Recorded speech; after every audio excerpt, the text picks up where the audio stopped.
I did not intend on going down the rabbit hole on neurology, but just over a decade ago, I started having the consequences of way too many concussions catch up with me.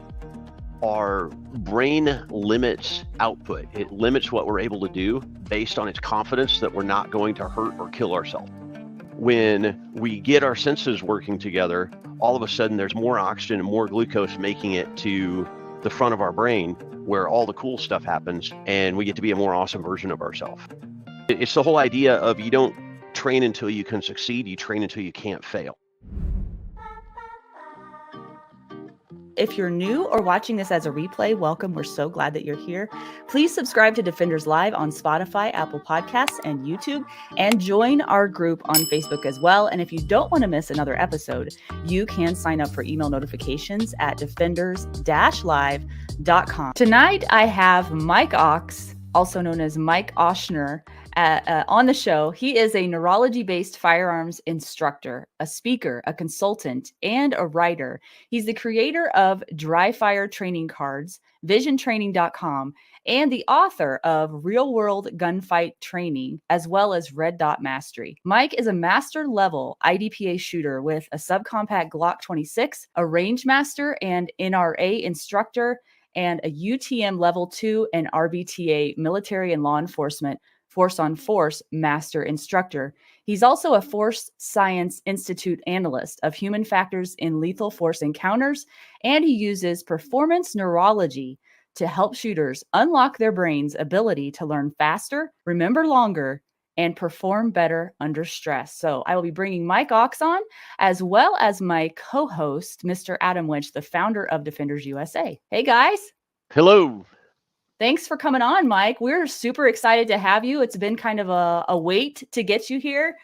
So I'm so appreciative of your time. Well, thank you very much for having me on. So I wouldn't say we got to know each other, but I got to know you better when I met you at a Girl and a Gun National Conference in April in Colorado. And I took your Now You See Me class. I think that's the formal name of it. Or maybe it's Now You See Me, Now You Don't. And I also attended their early bird lecture where you were a speaker. And it was remarkable to me how your brain works. And also the things that I learned, how you can connect things that don't seem to be related was just amazing to me. And there's so much there. I'm not even sure we can begin to unpack some of it, but maybe we can at least start. And I'd like for those that don't know you to get to know you a little bit, because not only one of the things I love about you the most is your brain, but I also love your heart. You are a great teacher. And I can tell when I was in your class that you really were concerned about getting this information to people that you found out yourself, and that you find it important to relay that to others, because you've been on quite a journey here in your life. Could you speak to that a little bit about how you got where you are now? Yeah, absolutely. This was not the plan. I did not intend on going down the rabbit hole on neurology, but just over a decade ago, I started having the consequences of way too many concussions catch up with me. And none of them were from anything heroic. They were all from what I call stupid fun. And running into other heads, fists, feet, rocks, ice, wow, the lot of the ground, just doing fun things and pushing things beyond my limits. And so what happened was I had vertigo almost every night for about 3.5 years. My hand-eye coordination was off. My eyes stopped tracking correctly. I went from being an avid reader and loving to read to having reading give me headaches and not be fun anymore. And it really changed a lot of aspects of my life, and it sucked. I had a lot of pain as a result of that, I found out. And so I went down to not a neurology clinic, but basically a group of neurology trainers in Phoenix, and spent about a half hour doing drills with them. And a lot of them were vision drills. And the 6 months before, I hadn't been able to do a single push-up without pain. And after about 20 minutes of vision drills, I was able to do 20 push-ups without pain. Okay, wait a minute. No, this doesn't make sense, Mike. No. Explain this. It didn't make sense at all. So I had the pain was all gone, and I will explain it. The pain was all gone, and I was down there to shoot. And so I shot better than normal, unexpectedly better. Wow. Got back home, didn't do the drills again. And so my performance went back to normal and my pain came back. Did the drills, pain went away, performance came back. Stopped doing the drills. I went through that cycle a few times before I finally figured out, hey, I need to keep doing these. That was a big part of what caused me to go down the rabbit hole and start studying this. The other part was I tried the same drills with shooters who didn't have concussion issues and got ridiculous improvements in performance. And I really wanted to figure out why this was happening. And the why it worked is basically our brain limits output. It limits what we're able to do based on its confidence that we're not going to hurt or kill ourselves. And for the human brain, one of the biggest risks that it prioritizes is not falling, or the risk of falling. It's the number 2 cause of accidental death in the world after motor vehicle accidents. And if you take vehicles out of the equation, it's the number 1 cause of accidental death in the world. So we're really wired to not fall. And when the eyes aren't working together correctly, or when the inner ear and the eyes are telling the brain conflicting information, it stresses out the brain, and the brain tries to get you to slow down. If you're stubborn like me and push through pain and other things, eventually the brain will create enough pain that you have to stop. Wow. And that's what was happening with me. So the pain in my shoulder was completely manufactured by my brain. Okay. 2 things I'll say. And Adam, if you want to jump in anytime, feel free. 2 things. One is, when I took your class at the national conference, you helped me somehow cut my time in half on transitions with, I think were we using a SIRT gun? I think we were. Using airsoft with a laser insert. Yeah. But you cut my time in half, and I wasn't the only one. A majority of the class's times were considerably better. And then the second thing I remember, these are just the 2 like big high points I remember, was during the lecture, because I have multiple concussions as well. So when you said that, I was really paying attention to what you were saying. And you took us through an exercise which was seemingly nothing, right? This is what's so crazy about the things that you do. They just seem so weird.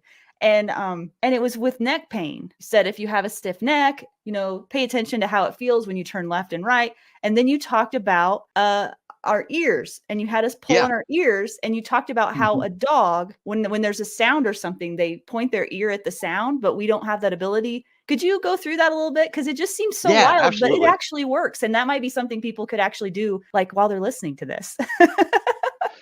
Yeah. So a lot of times after whiplash or concussions, or even illnesses, the brain habituates a reduced range of motion of the neck. And a lot of times we can change that really, really quickly. So what I have people do is tug up and forward on their ears a few times, like 5 to 10 times, then straight up 5 to 10 times, up and back 5 to 10 times, down and back 5 to 10 times, and straight down 5 to 10 times. And I should have said I have them see what their range of motion is ahead of time, and then try it again afterwards. And normally what we'll find is a larger range of motion with reduced pain, more speed with less effort. And the part that's hilarious to me is the crunchy grinding sound and feeling that you think it's because there's something between the joints. A lot of times that is reduced or completely eliminated. Yeah. And what's going on there is, if we think about a dog responding to a sound, their ears go up as they turn their head. And that connection still exists, or not still, it exists in humans just like it does in dogs and other animals. And the only thing is, most people don't have the ability to raise their ears noticeably. So when we raise our ears, we're activating the part of the midbrain that controls neck movement. And by doing this, we're sending a little bit more blood, which oxygen and glucose, to that part of the brain. We're switching it on and saying, hey, pay attention. And now all of a sudden, the brain is more confident about turning the head through a larger range of motion. It's crazy. It works. It works about 60%, or with about 60% of people. Oh, well, it works with me. And the reason it works with 60% of people and not with 100% of people is, for some people, that part of the midbrain is already working at 100%. Oh.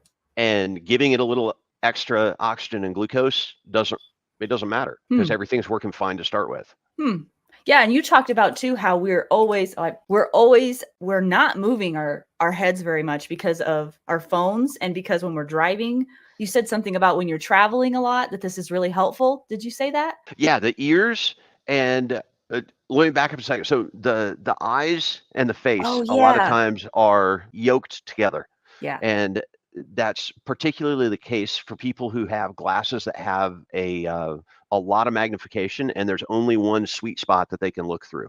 Mhm. Or they've got trifocals where they've got 3 areas, but they're stacked on top of each other, and they have to keep their eyes yoked to their head throughout the day. Mhm. And when we move our head, or I'm sorry, when we move our eyes, it activates different muscles in the body and activates different parts of the midbrain and pons. And so when, as an example, when I look off to the side, it activates all the extensor muscles on this side of the body and the flexor muscles on this side to help me turn. It's going to make Hmm. turning easier, and it's going to make turning faster. And if we aren't moving our eyes throughout the day, we miss out on that activation. We miss out on that benefit. The So travel thing, oh, go ahead. okay, if that's all right. Yeah, of course. Okay, so the travel thing, a lot of people, when they travel at a speed that's faster than 20 miles an hour in a car as a passenger or in an airplane, and particularly in an airplane, it's really common to end up with one or both sides of the neck getting stiff and one or both sides of the back getting stiff. And that's because the brain is trying to figure out, all right, what I'm looking at in a plane, let's take that as an example. If the shades are down, the eyes are not seeing any movement. Mhm. There's not air blowing across the face telling us that we're moving, but the ears are sensing that we're moving, and Oh, so there's sensory mismatch, and it's like oh. being on a boat below deck and getting motion sickness only at a lesser degree. What happens is after the trip, the brain is kind of in panic mode, Mhm. and when the brain panics, it increases residual muscle tension, and a lot of times that happens in the neck and the back. And so one of the ways that we can take care of that is if we look at our thumb and fixate on our thumb while we move our head Oh. in different directions. And I like to Mhm. think of being in the middle of a compass rose, so moving it north Mhm. and northeast and east and southeast and south and southwest and west and northwest, and doing that ear tug. The incidence of neck pain and back pain after a flight and a long trip as a passenger drop off tremendously. For a lot of people, it changes from almost every flight to never again. Wow. And even this is the part that's absolutely crazy. So I'm one of those people that when I fall asleep on an airplane, my head goes everywhere. I do the bob and I catch myself, and I always blame my sore neck and back on that. Oh, And if I do the sensory integration drills and the ear pulls, I don't get a sore neck or back no matter how many times my head bobs. And had the exact same results from, well, the people who taught me that technique for not having neck and back pain while flying, which a group called Next Level Neuro, it's a group of neurology trainers, and the people who I've helped with it, it's the same experience, and it's absolutely crazy. You wouldn't think it'd have any you impact, wouldn't but it think does. it would. Yeah, exactly. And to even hear it, you still there's like a part of me that's like, that can't be real. But then when you do it, you're like, whoa, that is crazy. What were you So, gonna ask, Adam? Mike, I got to jump in here. So Yeah. last night I flew in from the state of Missouri. I'm sorry, Florida state of Missouri, right? So, so I flew in from Missouri, right? And I mean, just extreme fatigue when I got done, right? I did very little yesterday besides travel. And would you say that this would also, what you're talking about, would also reduce fatigue? Yeah, it does. I can go into why if you want to know why. Please.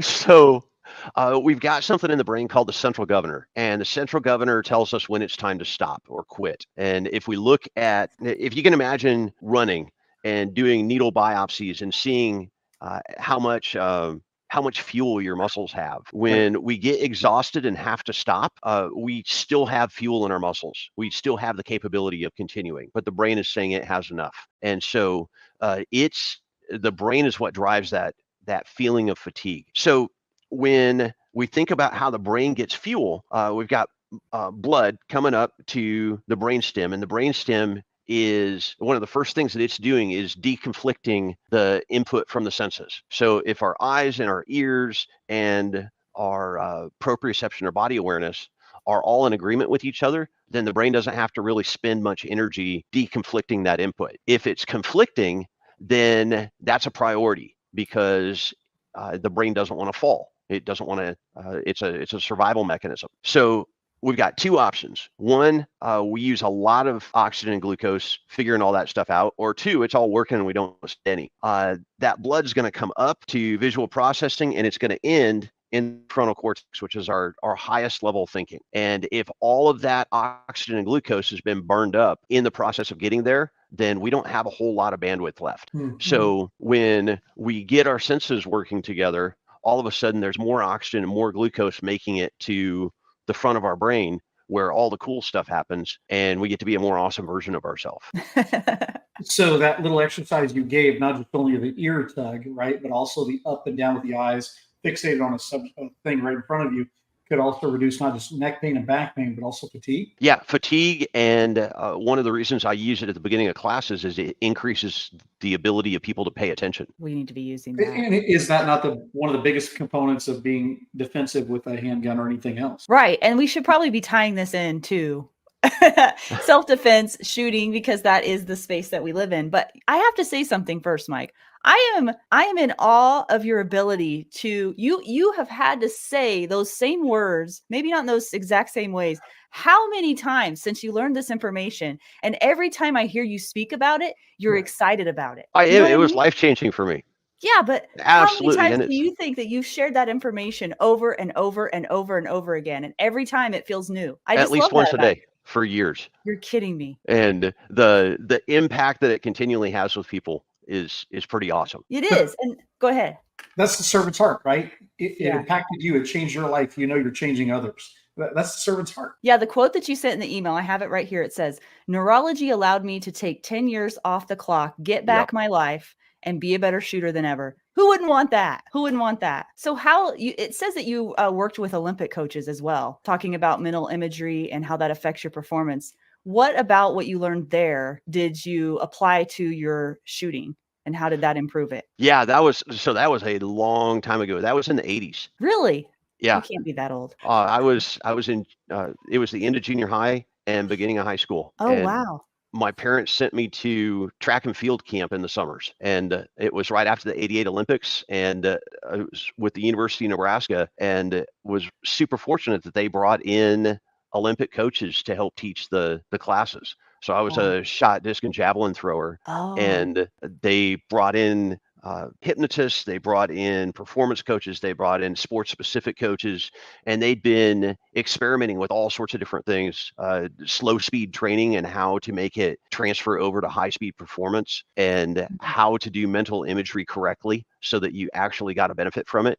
And the key there, by the way, is the state that you're in when you're doing the mental rehearsal. So if you can slow your brain down and get into, it's called an alpha brainwave state or a theta brainwave state, or right in between the two of those, and then go through your mental rehearsal, it's way more effective than just thinking through stuff in a fully conscious state. Wow. I have no idea how one would get there. Well, the process that I use myself and with people is relatively simple. It's going through a progressive relaxation. So thinking about, you can think of a honey being poured on your head, and as it goes down your body, everything that it touches relaxes. So your forehead relaxes, and your eyeballs relax, and your cheeks relax, and your tongue relaxes. And you just work your way down the body to each one of your fingers and each one of your toes. And normally that will take people into a calmer than normal state where they're able to do mental imagery and have it be much more effective. So it doesn't matter what kind of performance we're talking about here, does it? Whether it's competitive shooting, whether it is javelin throwing, whether it is fill in the blank, right? Yeah. So this works in all kind of performances. I just find this fascinating. Go ahead, Adam. So I just mentally kind of did that, right? I just came from a 3-day class with Brian Hill to complete the patent, right? And he kept talking about relaxing, and there was one shooter there. He kept saying, he's going to be one of the best shooters because he just doesn't care, right? He just whatever, and he's completely relaxed. I had to constantly relax myself in that class, and I just, in a sense, sat there and thought, because I've never thought of that, the mental imagery of honey just going through your body, and I could feel the relaxation going through my body. As he was saying it, I could feel it. Yeah, I could feel it. You even talked about the fingertips. Man, talk about just at a cellular level, almost, it felt like the progression of total relaxation. And I could see how from in shooting or other performance, that should apply. Yeah. That was interesting to me. I think I'm going to start using that and stealing that. That's fantastic. Yeah, I'll send you a guided script to walk through it that you can Okay. use as a handrail for the first few times. But I learned that in the 80s, and then it really got cemented with an instructor named Matt Siebert, and he's actually near you, Adam. He's in Prescott Valley, and really, really good guy. He and his wife teach a very, very unique method of high stress or training for high stress shooting, and it works very, very well. And sort of the progression was I learned that from the coaches in a track and field context. Then Okay. I had a time when I basically wasn't allowed to work for a period of a few months. And so I had to decide whether I was going to do things constructively during that period or destructively during that period. And I decided to figure out how to run several hours a day every day and Wow. not have my body break down or have the neurotransmitters run out. And I realized that I liked runner's high a lot, and I wanted to figure out how to get it earlier in the run and make it last longer and do it Yes. on command. And so I went through a process of anchoring it so that I could trigger it whenever I wanted it to happen, whether I was running or not. That's possible? And oh yeah, Tell us all it's about it, Mike. Teach me. Yeah, teach us. that's Teach us. you have to have a predictive way to get into runner's high, and Oh, then you basically, it's like Pavlov's dogs. It's operant oh, conditioning. So you can pinch your earlobe, you can do something with your fingers, whatever it is, where you create an association with some action and that state. wow. Well, what I learned from Matt and Sherry was, why not make gripping the pistol the trigger to go into a relaxed state? And so now, That's a hard concept to wrap your brain around. well, it's just changing the trigger. Yeah. And so it's accepted that ringing a bell works, that tugging an earlobe works, that touching fingers together works. Why not grabbing a pistol? And it's very, very, it has a very dramatic impact. And once you have habituated that, then you don't think about it. You grab the pistol and you drop into the more relaxed state. And it's a very, very cool impact.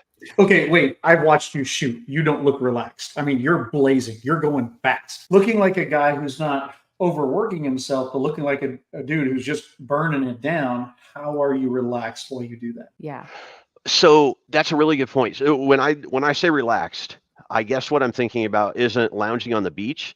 I'm thinking about having Mentally relaxed. full control and Yeah. the ability to be creative on the fly while running at full speed. Ooh. So the prefrontal cortex is in charge, not the amygdala. That's really good.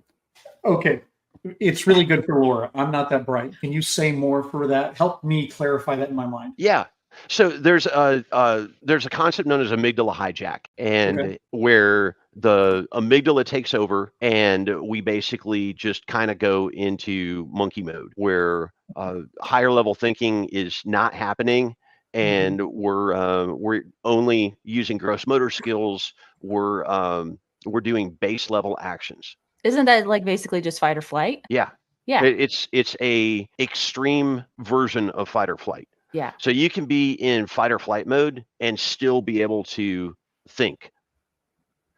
Some people can be in fight or flight mode and their ability to do what we consider thinking is gone. They're Yeah, just that's most people, right? 100% in reaction mode, Yeah. or they're in a goofy loop where they're just doing the same thing over and over and over again. I kind of saw that in the video from Saturday from the shooting, where some people were just doing the same thing over and over again without getting a different result, and thinking that doing it more and more times was gonna make something different happen. Are you? What's the look on your face, Adam? Okay, wait. So you're talking monkey mode, which, by the way, I don't appreciate the insult because I live there, right? Okay, but right. So I feel like some essence of that monkey mode you're talking about, I can go into maybe a higher level of fight or flight, but I can think very clearly. How do I change it to what you're talking about? Where maybe you're kind of already able to do it, Adam, more than you realize. You've had a lot of practice. So it's one of the things is doing things that allow us to get more blood to the prefrontal cortex. And so it's setting things up and making the rest of the brain work effectively. And that's the way I approach it. There's several ways to approach it. You can approach it through overtraining so that the physical skills that you're doing don't really take any bandwidth. They're automated, and all you're having to do is evaluate the situation and figure out the appropriate response. And that's necessary, and you want to do it. But having all of the sensory integration or sensory processing parts of the brain working at high speed is going to make it easier. And so you can be at the exact same stress level as somebody else in the exact same experience, but you're able to think more laterally. You're able to come up with more creative decisions on the fly. It's running through a stage and burning it down and making up a shot in making up a shot in less than a quarter of a second when that wasn't your plan. It's faster than what you could normally think. Mm-hmm. Okay. How do you do that without overtraining? Because overtraining is a waste of efficiency. Ooh, that's a good segue into what I wanted to go into next. I don't necessarily think overtraining is a waste. It depends on what you mean by overtraining. If you're overtraining to the point where you're creating injury, then yes. But we want to overlearn skills, because if we think about performing a skill being kind of like walking through a jungle, the very first time that we perform the skill, or the very first time that we walk through the jungle, it takes a lot of effort, and every step is a challenge. The more times we do it, the wider the pathway gets, the more groomed it gets. We may even be able to create a concrete tunnel from one end of the jungle to the other, so that we can shut our eyes and run full speed and not have any concern about running into anything. It just takes no effort eventually. Pattern recognition. Yeah, it's but the overtraining is what makes it so much easier. Okay. It's the whole idea of, you don't train until you can succeed, you train until you can't fail. Ooh. Okay. So what about normal everyday people who do not have that amount of time with their lives, their jobs, their families, everything else? How do they get there without the extra expensive overuse of time to get there? That becomes, so it depends on what level of performance people want to end up with. If people want to perform at an elite level, overtraining is pretty much a necessity. Okay. If the level of shooting performance that you need to succeed in a self-defense situation is not high. The challenge in most self-defense situations is, number one, knowing that you're in a self-defense situation, or knowing that you're about to be in a self-defense situation, doing things to avoid it, and then taking action at the appropriate time, rather than 5 seconds too early or 5 seconds too late. But none of that has to do with actually shooting. It all has to do with decision making and pattern recognition. That is so good. And Mike, you drop the gold nuggets like every 5 seconds. I just feel like you're just rolling them out. Okay, that sort of is a segue into something that I noticed you said on another podcast, which was the ratio of your training should be 80% dry fire, 10% live fire, and 10% like force on force stress response type of training. I think would surprise a lot of people to hear someone say that. Maybe not everybody that's, that is in our group or whatever, but to the regular everyday person, like you're talking about, Adam, I don't think dry fire is even on their radar. So why is dry fire so important, and why should people do it? Well, there's a few things. If we look at live fire, let me back up a second. So there's 4 innate fears that we're born with. We're born with a fear of loud noises, a fear of falling, a fear of looming objects, and a fear of suffocation. And we respond to all of them within the first week to 10 days. We aren't technically born with all of them, but within the first week to 10 days, babies respond to all of those. Shooting pushes all 4 of those triggers at the same time. Every time we shoot, there's a little bit of a balance challenge. And for anyone who doesn't think there is, try standing on one leg and leaning back and then shooting. And there is a balance challenge. It may not be huge, but there is one that we need to compensate for. The looming, we've got on a semi-auto, we've got the slide itself coming back to us, or with recoil, we've got the gun coming back to us. Suffocation is triggered in some people by burnt gunpowder until the association with the smell of burnt gunpowder becomes positive. So if somebody has failure and frustration early on and they associate that with the smell of burnt gunpowder, burnt gunpowder is going to be more of a stressor later on than if somebody has early success and it becomes a sweet welcome smell that they want to turn into deodorant and soap. Ladies' perfume. Yes, exactly. It will create a very different response in different people depending on what their association with it is.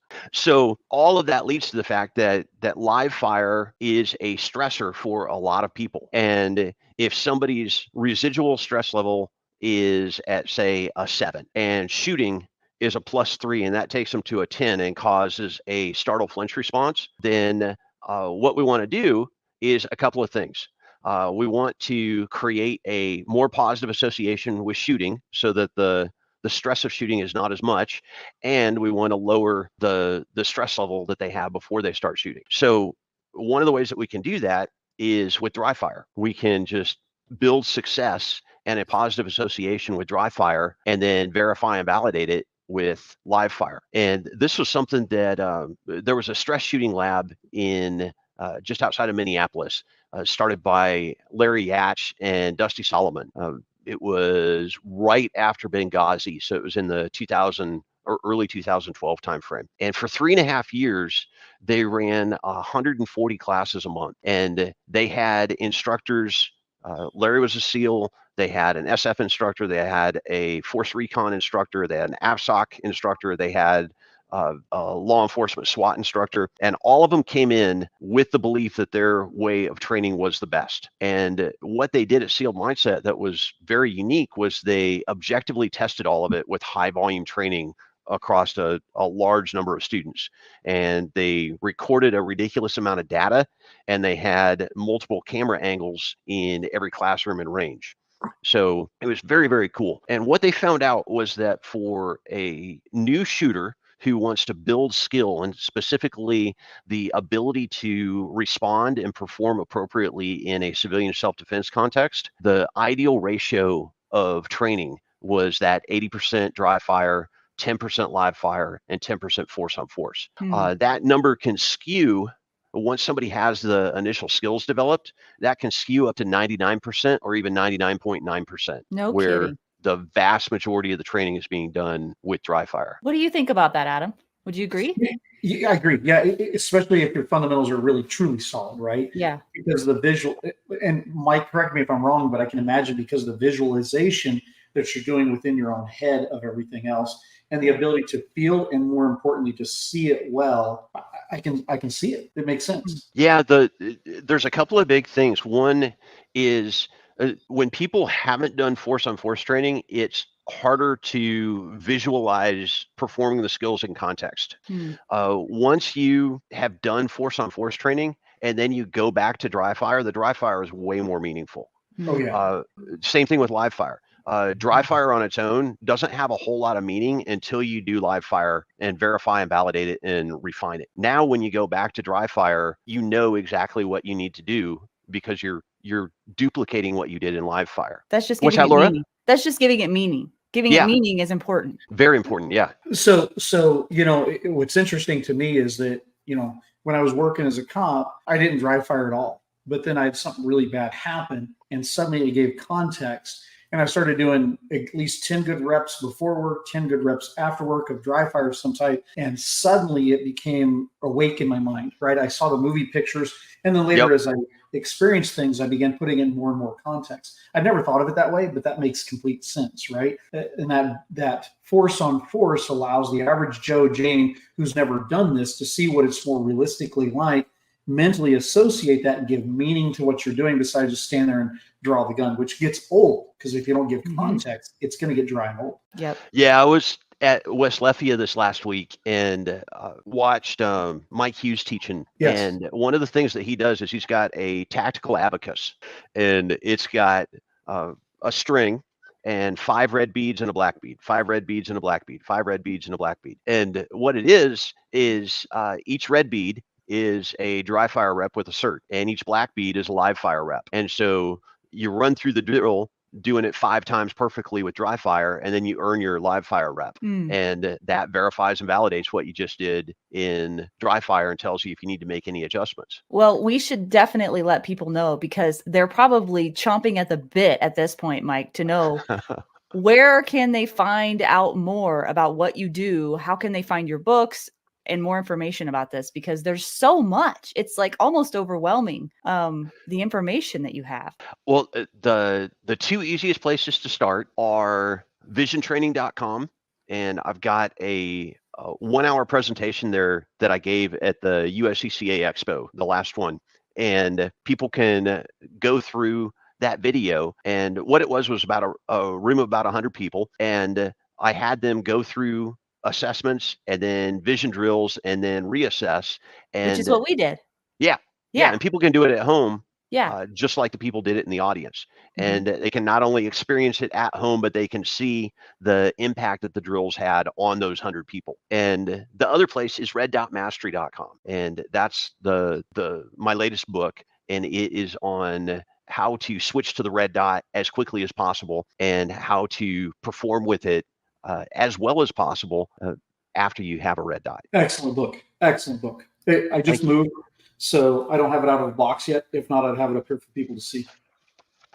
I just happen to have a copy. Yeah. And didn't you take his instructor level class too? Don't you have what am I mistaken there? Yeah. So for those of you watching, I took Mike's online Red Dot Mastery course. Now, I do have a confession here, Mike, and this is where you're probably going to be very disappointed in me. Is I was in the process of doing a lot of travel and training around the country and all, and I think it was 6 weeks long or so. There's two. There's the vision training, and then there's or vision training for instructors and the Red Dot Mastery. And I think you went through the vision training for instructors. Yeah, so I went through the 6 modules. Yeah, so I went through the vision training, the 6 modules. Now, the disappointment here is that I was so busy and traveling so much that I really only got to about half of it. And at the time, I tried to catch up on different ones. And I got to tell you, I feel like I'm swimming in the deep end because though I technically went through it all, I don't feel like I digested enough.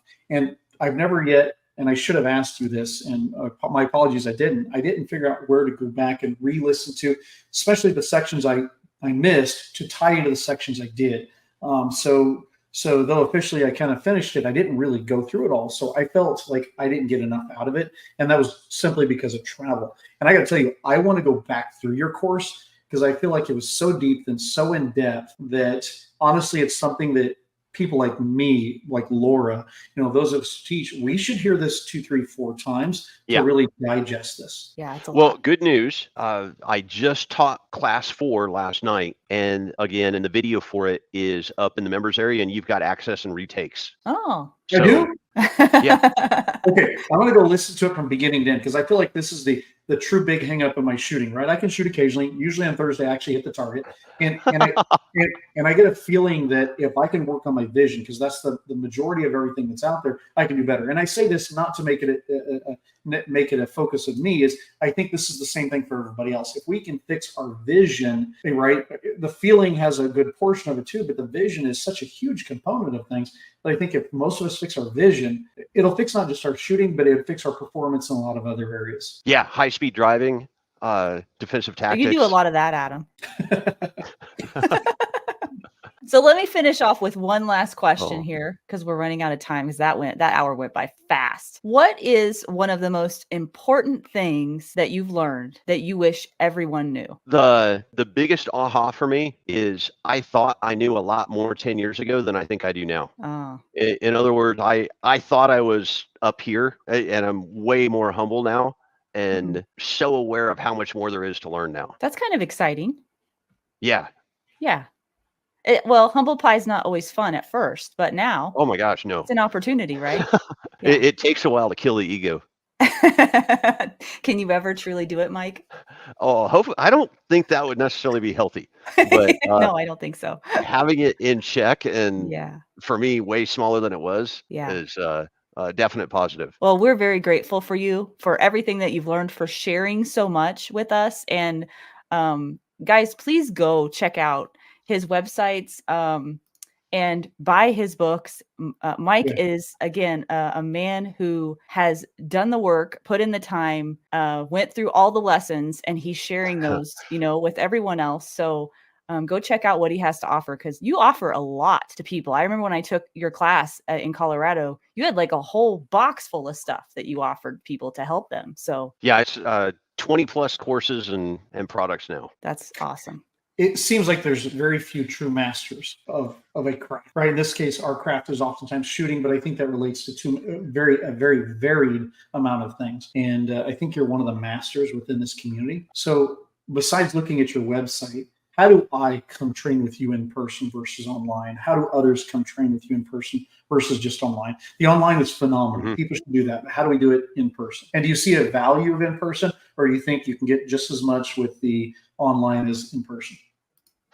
Well, first off, thank you. I don't know if that is warranted, but thank you. As far as online versus offline, there's methods to get in contact with me on both sites, and for to do in-person training. Normally it's for either larger groups or agencies, or Range will bring me in for a select group of customers. What I've found is that, and this is with any learning and training, and I talk about this a good bit in real world gunfight training, is the more we can spread out the training, the more people are able to absorb. And so if I do live training with a group, what I want to do ideally is have 2 or 3 or 4 or more online sessions before the live session, the live in-person session, so that there's time for things to sink in. That's and so that everyone is up to speed by the time I get there in person. Because otherwise we're covering remedial stuff with 1 or 2 people that the rest don't need, and it ends up not being an efficient use of anybody's time. But if we can spread stuff out with books, with videos, with live online training, then when we have the live in-person part, it is way more impactful, and people are able to take more from it. Awesome. Well, I don't want to take up too much of your time, Mike. So thank you again. And thank you, Adam, for contributing as well. You're a great co-host. Thank you, guys.